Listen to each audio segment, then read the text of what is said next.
today, Laura is back, Reverend Laura Bennett, and she's going to talk to us around how amazing life is. And when we were talking earlier, she said that she's going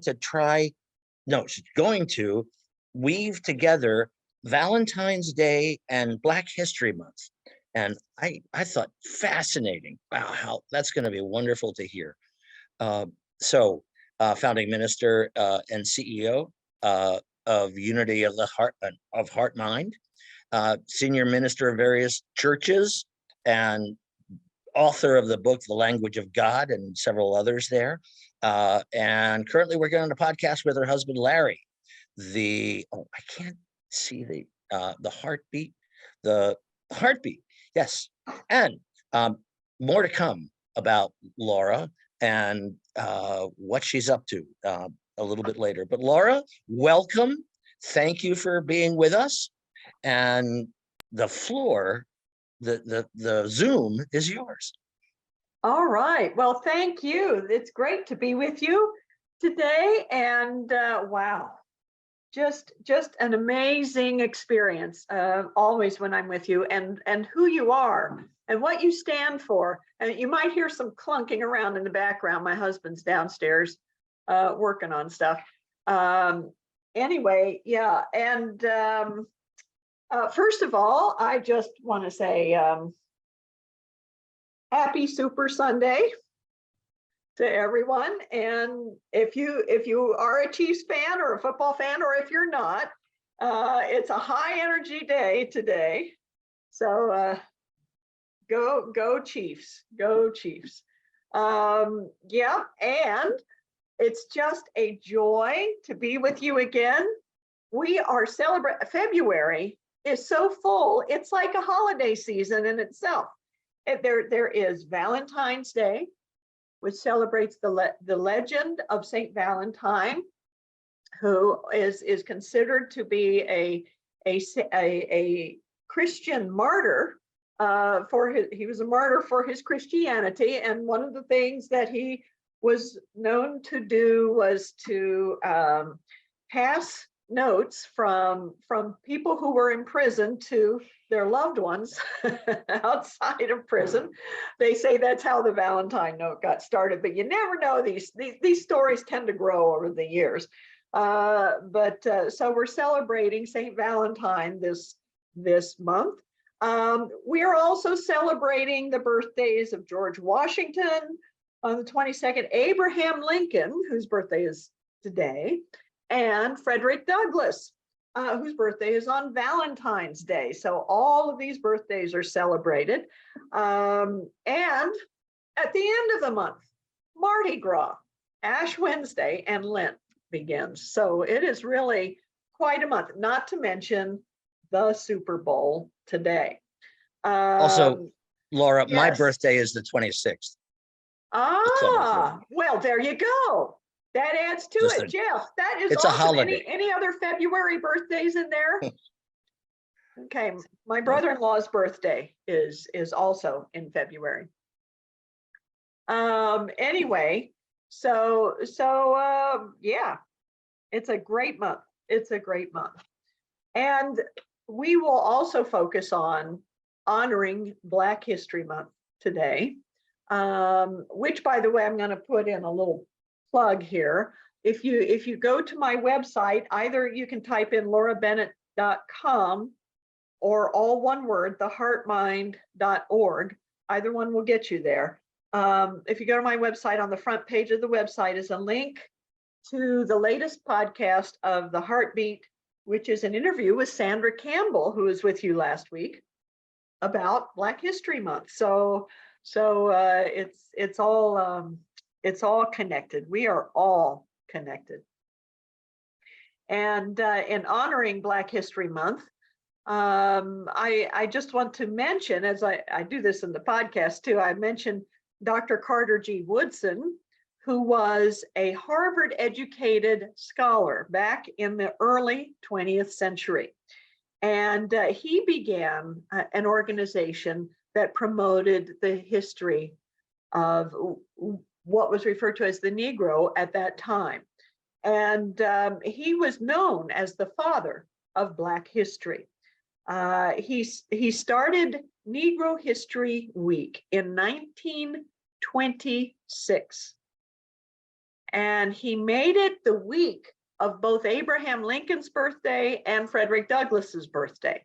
So that's how it ended up in February. And then in 1976, 50 years later, during the bicentennial, it was decided that the bicentennial would be, one of the ways to honor the bicentennial was to make Black History Week Black History Month. So now we celebrate all of February and honor February as Black History Month. Most of all, I honor and celebrate you today. And we'll see how my voice is today, because I'm going to sing a little stanza, and I hope it comes across okay. Let's see. Why do stars fall down from the sky every time you walk by? Just like me, they long to be close to you. Okay, so it wasn't Karen Carpenter, but by golly.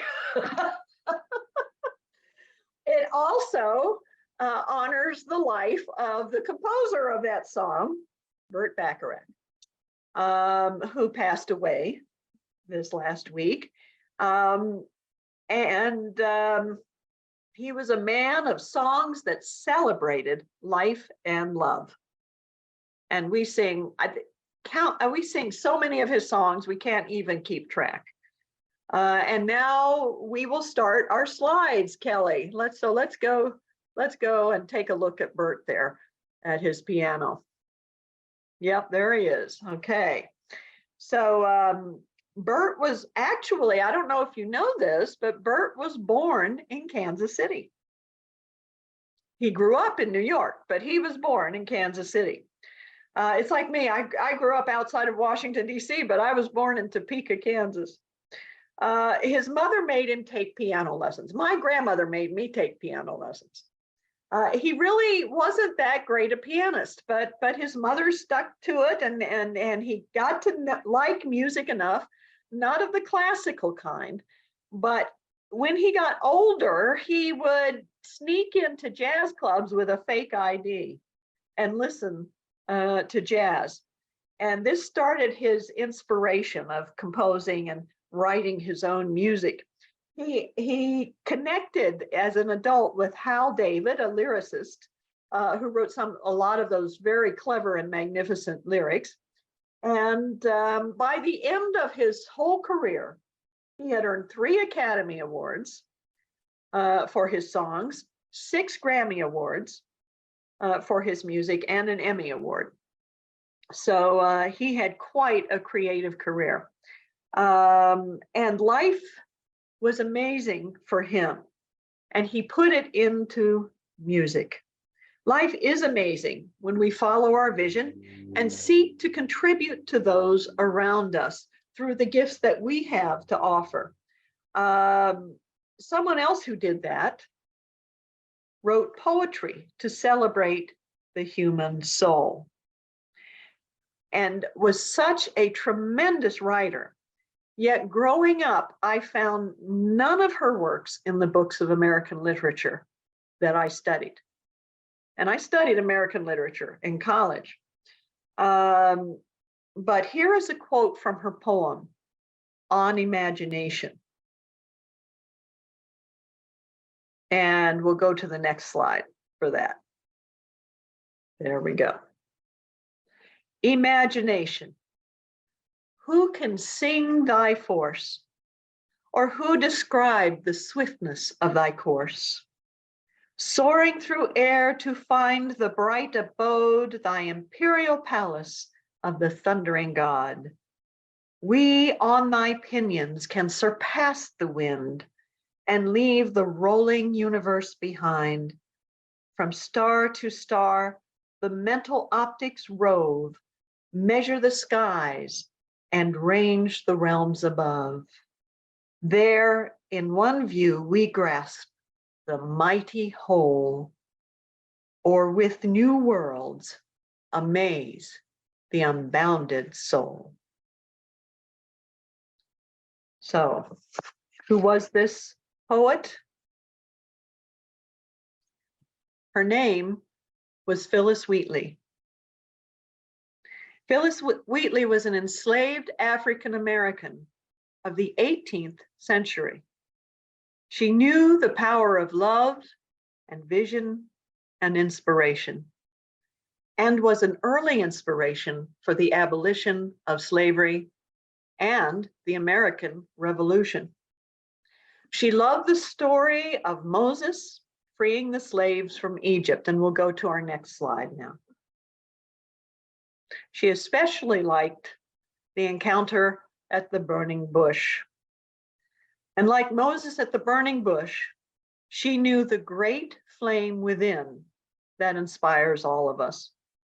In one of her classic poems, to Maecenas, who was an ancient patron of the arts, she asks, "Does not thy soul possess the sacred flame?" She addressed him like he was seeking this great flame and this great life within the arts. And she asked him, "Does not thy soul possess the sacred flame? Does not your soul possess the sacred flame?" And let's go to the next slide. And there she is. In a letter to Reverend Samson Occam in the Boston newspaper of 1774, she wrote this: "In every human breast, God has implanted a principle which we call love of freedom. It is impatient of oppression and pants for deliverance. And by the leave of our modern Egyptians, our enslavers, I will assert that the same principle lives in us." And so she inspired a lot of people. And it makes me think, I don't know about you, but it sure makes me think, what is my calling to love? What is my calling to bring greater freedom to myself, to the world around me, to give myself fuller expression? Our challenge is to restore our wholeness and expand our spiritual greatness.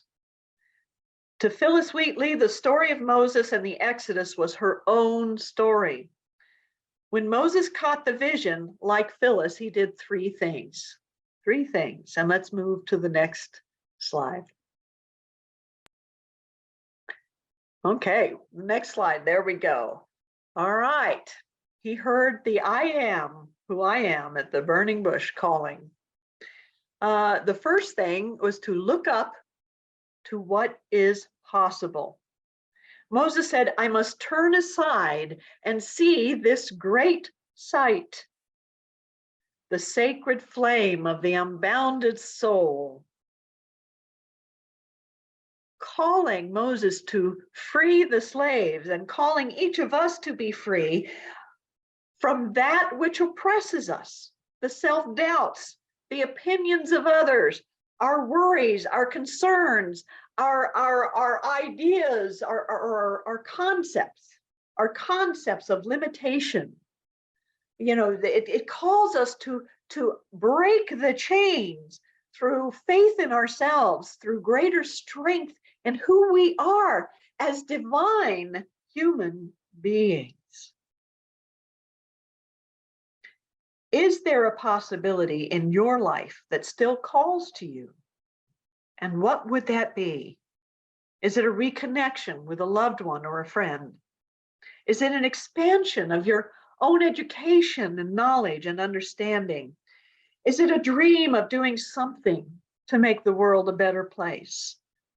Or is it just sharing yourself in some creative, loving, and beautiful way?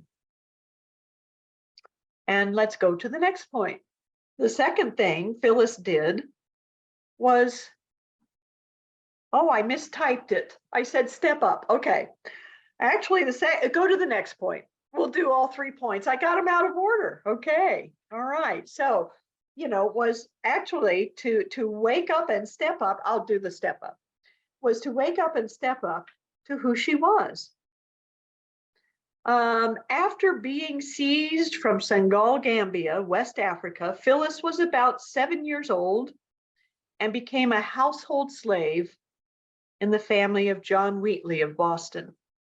She saw what the gift of education provided and enrolled the Wheatley family into teaching her to read and write. The family even moved to London for a time where Phyllis could get a full education and where her writings could be published. And when her writings were published, they became famous, both in England and in America. In other words, Phyllis stepped up to who she was. And if you see something in you of the eternal flame, what is the next step you can take? How can you step up to fulfill on that flame that is burning in your heart? It might be as simple as picking up the phone or writing an email or text, or just looking something up and exploring the possibilities. What is your next step that makes you, or that brings you, not makes you, but brings you to the third point, which is to live up to who you are? And we see that right there. How does the flame of love in your heart call you to be a living expression of the light that is your very nature? On returning to America, Phyllis corresponded with George Washington. George Washington, in one of his letters, wrote to her and signed it, "Your humble servant, George Washington." She was eventually given her freedom and married a free African American, John Peters. And she died in poverty just after the American Revolution at the age of 31.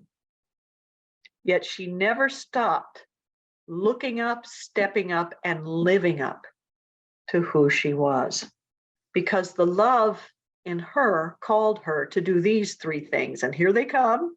Thank you, Kyle. Live your love for life.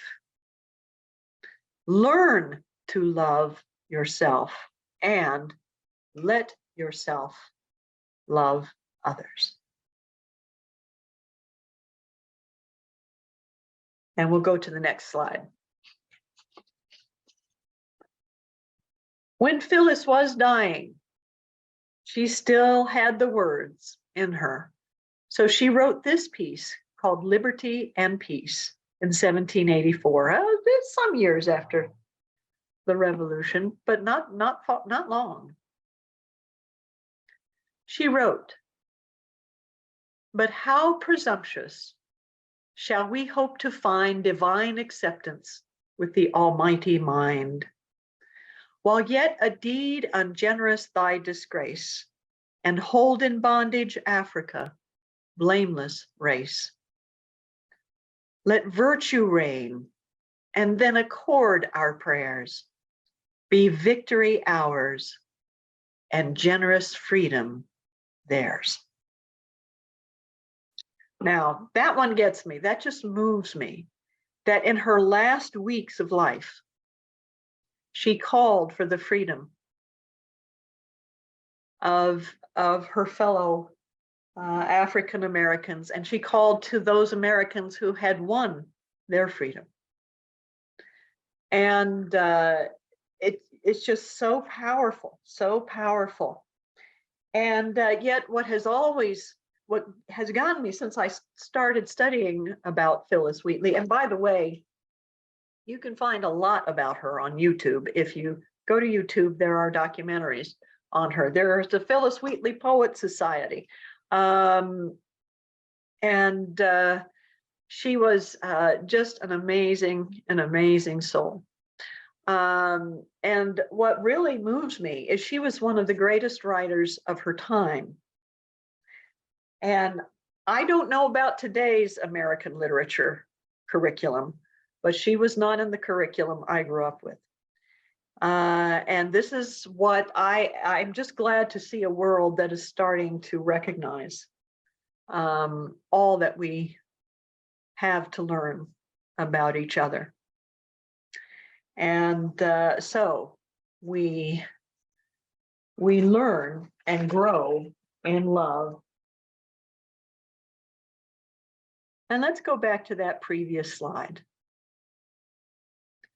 By looking up to what is possible and living from the love that we are, by stepping up to our potential and learning to love ourselves, and by living up to who we are and letting ourselves love others. Now go to our, not our next slide, but the one after that, Kyle. And that's our meditation slide. Okay. So let's meditate. And Sherry, that was such a marvelous opening prayer. I could ask you to lead the meditation. That was just great.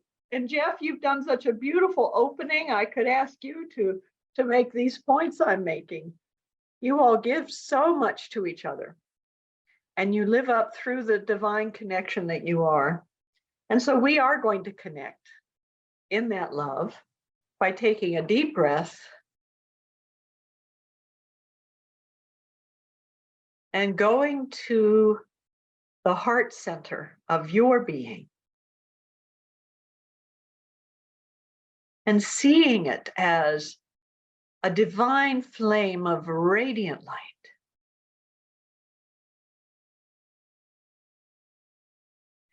And letting those divine rays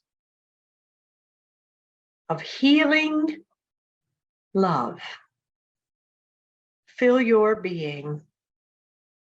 Let them go to any part of your body,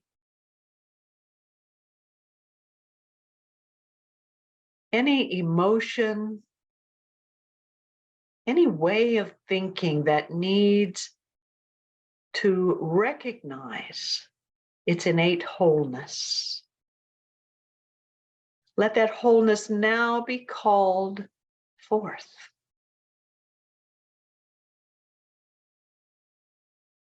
So that we each know who we truly are. And let that radiance move beyond the limitations of your own flesh into the space around you. Let them fill your home, the place where you now sit and reside with the light of love, so that all who are in that place or who come to that place are blessed by love. They may not even know who it is or what it is that is blessing them, but they feel the love. Now let this radiance fill the area and the community around you.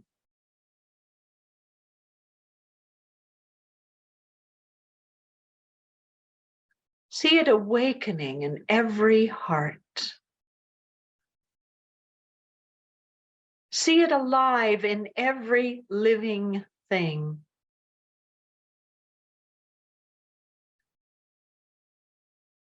See it moving throughout your community,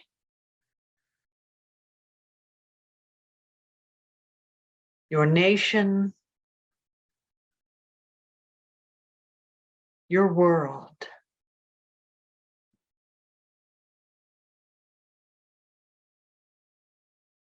Until all are blessed by the light of the world that you are.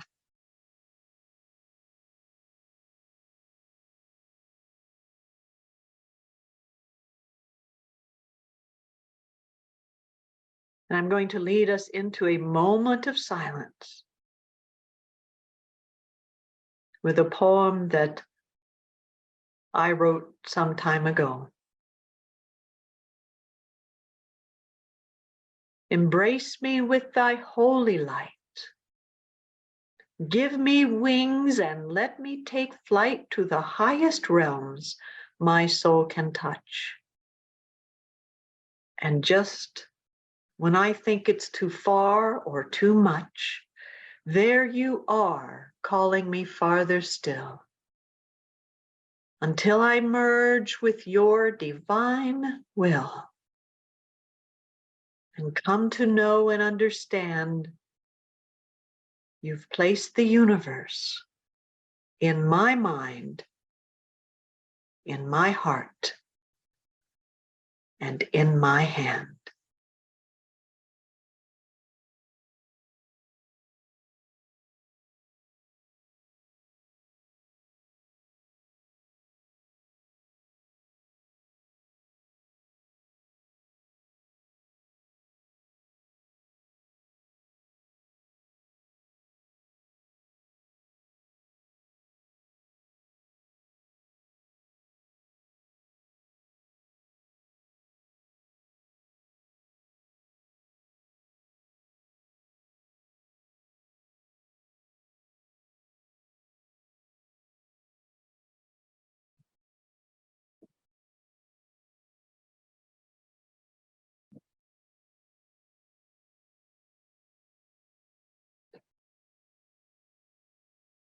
And let us now take a deep breath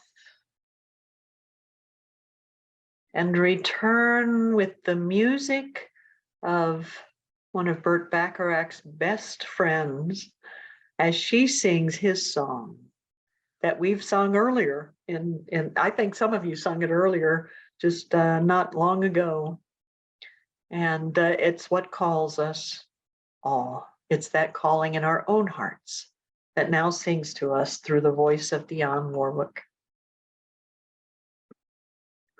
Aren't we blessed to have so much from the internet that we can call on and do? We live in a world that just blesses us every day, and when we recognize that and we step up to who we are called to be, the world gets even better.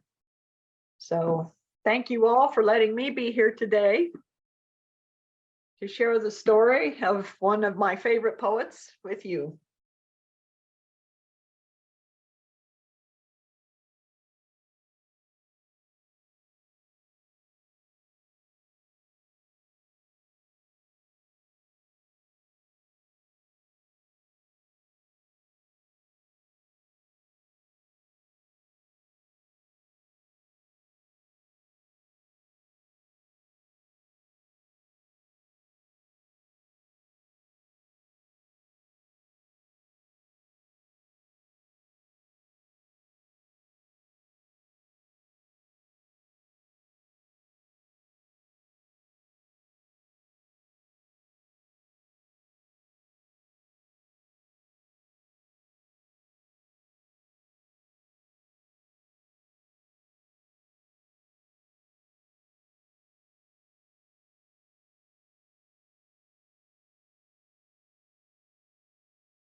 That's a powerful song.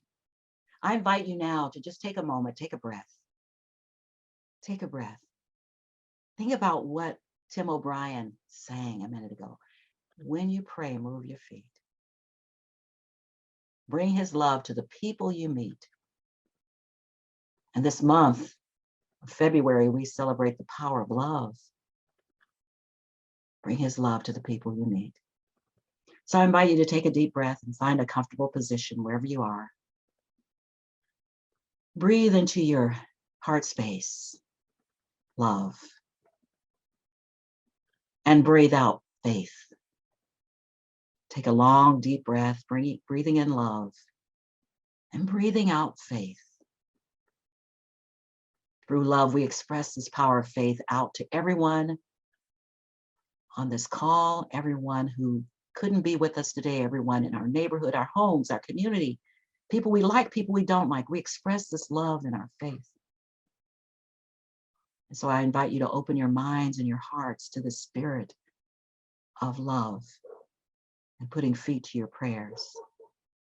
Call to mind someone that you dearly love and picture their face. They could be still here on this side or crossed over to the other side.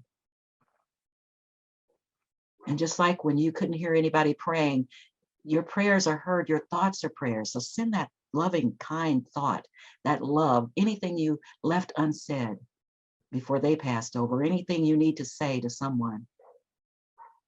Maybe you've had a difficult experience with anyone that you love, that you care about, or you want to express more love to. I want you to say that in your heart space. I love you. I love you. And you can start with yourself, because loving ourselves is the first and foremost that we must do before we can love anyone. I love myself, so I love you to yourself. And wherever there's a need for healing in yourself, love on that. If there's an ache or a pain, send love to that. If there's something burning in your heart, there's something on your mind, love that, because that love and expression will lead you to the faith to put feet to your prayers and the necessary action that you need to take. You'll be guided to do so. And take another deep breath, breathing in love, breathing out faith. And send that love to each other right here at Center for Universal Oneness, those who could be on here today and those who couldn't be, those very near and those far away. I love you. I love you. Picture them in your heart space, basking in that love, putting feet to their prayers. And now I invite you to take that love, and as you breathe in love and breathe out faith, spread it out as far as you can think of.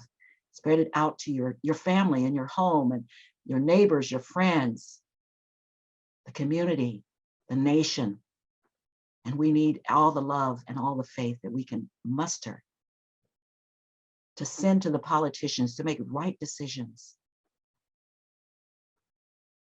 to create a world, a beloved community that works for all, that already exists, that we just have to have enough faith and put feet to our prayers so that we can bring that truth into existence. We can realize, we can bring into actualization the beloved community, one prayer, one step at a time. Breathing love around the world. We breathe love into those places where people have less than their needs being met, where there's fighting and there's turmoil and there's tension, there's starvation. We breathe in that love and we sacrifice our own ideas and we let go of those comforts that we have as we breathe out faith into those communities, knowing that faith travels, love travels. And now we rest in the silence for just a few moments and allow that peaceful presence to wash over us. That deep love and that deep peace, that inner peace, that joy. Even if our worlds don't seem perfect right now, we know we have peace and love and joy within, and that's enough. So sit with that for just a moment, breathing in love breathing out faith in the silence.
I invite you now to return your attention to this time and this moment, breathing in peace, breathing out faith. And know, as Jesus said, daughter and son, your faith has healed you.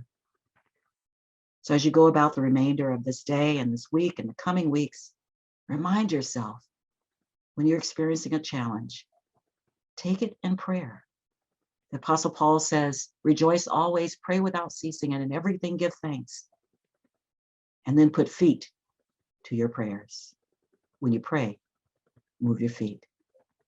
Thank you, Father, Mother God, for this time of togetherness. We know that all is well in our lives, even if they appear to be different. We are grateful for this opportunity together. And we say thank you and amen.